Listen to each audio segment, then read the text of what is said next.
Security Service stopped the activities of a terrorist group that planned to attack and kill. Situation is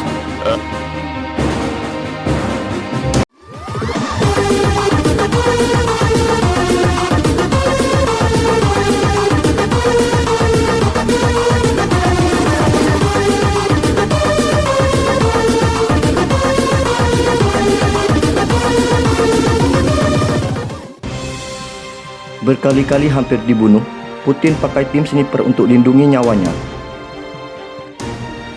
Melansir dari tribunwow.com, tak lama setelah mengumumkan operasi militer spesial di Ukraina, Presiden Rusia Vladimir Putin disebut hampir tewas dihabisi oleh pembunuh bayaran. Meski sempat terkena serangan, Putin berhasil selamat dari percobaan pembunuhan tersebut. Informasi ini disampaikan oleh Kirilo Budanov selaku Kepala Direktorat Intelijen Kementerian Pertahanan Ukraina. Dikutip tribunwow.com dari media asal Inggris The Sun, Putin dikabarkan telah berkali-kali mengalami percobaan pembunuhan. Di masa lalu, terhitung ada 4 kali percobaan pembunuhan terhadap Putin yang semuanya berakhir gagal. Diketahui, saat ini Putin memiliki sebuah tim khusus berisi penembak jitu atau sniper untuk memastikan keselamatan nyawa Putin.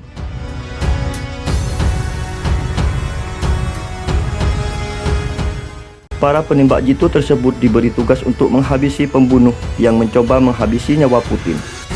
Boris Karpichov, seorang mantan agen intelijen era Uni Soviet alias KGB, menyebut Putin kini sedang merasakan rasa takut berlebihan. Putin disebut memiliki kecurigaan berlebihan terhadap orang-orang di sekitarnya sendiri. Sebelumnya, Budanov menyampaikan informasi soal percobaan pembunuhan terhadap Putin saat diwawancarai oleh media Ukrayinska Pravda. Dikutip tribunwow.com dari Sky News, sosok orang yang gagal membunuh Putin diketahui berasal dari wilayah Kaukasus yang terletak di antara Laut Hitam dan Kaspian. Pernah ada percobaan pembunuhan Putin, dia bahkan sempat diserang, ujar Budanov. Budanov menyebut informasi ini sebenarnya bukan untuk konsumsi publik. Budanov menegaskan, meskipun percobaan pembunuhan tersebut berakhir gagal, namun kejadian itu benar adanya.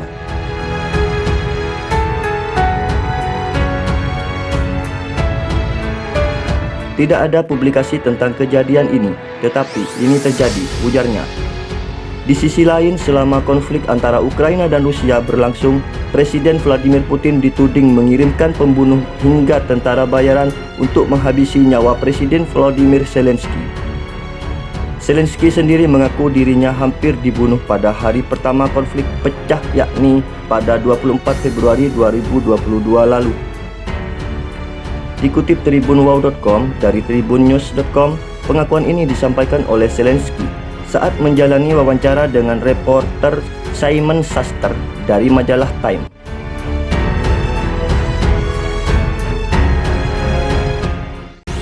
Zelensky bercerita pada hari pertama konflik, pasukan militer Rusia sempat melakukan upaya untuk merebut distrik pemerintah di Kiev.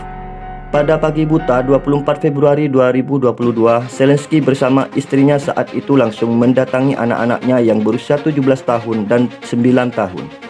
Kami membangunkan mereka, kata Zelensky kepada Time. Itu keras, ada ledakan di sana.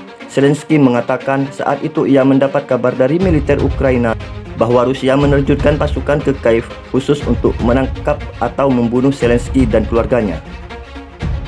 Sebelum malam itu, kami hanya pernah melihat hal-hal seperti itu di film-film, kata Andriy Yermak, Kepala Staf Kepresidenan Ukraina kepada majalah tersebut. Berdasarkan laporan Schuster, ketika percobaan pembunuhan terjadi, para pasukan pengaman presiden dengan sigap bersiap membawa rompi anti peluru sekaligus senjata laras panjang. Saat itu Zelensky didampingi oleh belasan penjaga. Pihak Rusia sendiri telah buka suara tentang tudingan bahwa pihaknya mendalangi upaya pembunuhan Presiden Ukraina Volodymyr Zelensky. Juru bicara Kremlin, Dmitry Peskov, menolak keras tuduhan yang disebutnya tak sejalan dengan misi operasi militer Rusia.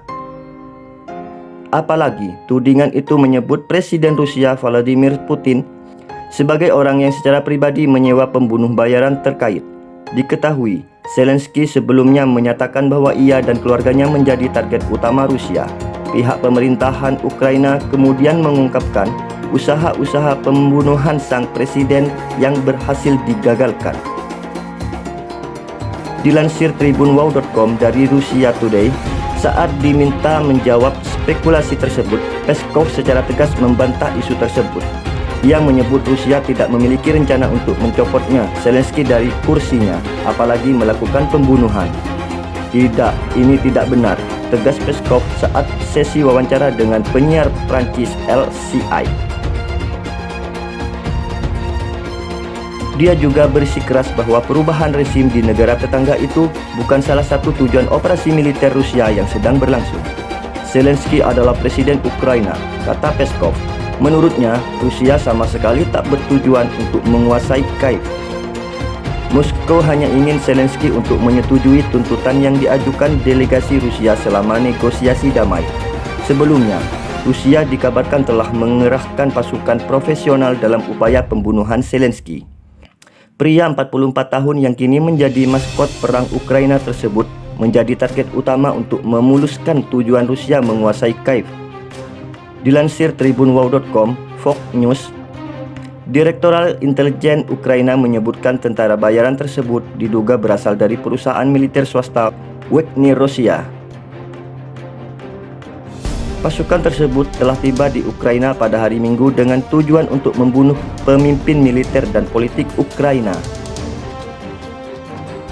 Kelompok militan lain yang terkait dengan Yevgeny Prigozhin, seorang propagandis Rusia yang dekat dengan Putin dan pemilik Liga Wagner, mulai tiba di Ukraina hari ini, kata Direktorat Intelijen Utama Kementerian Pertahanan Ukraina dalam sebuah postingan Facebook.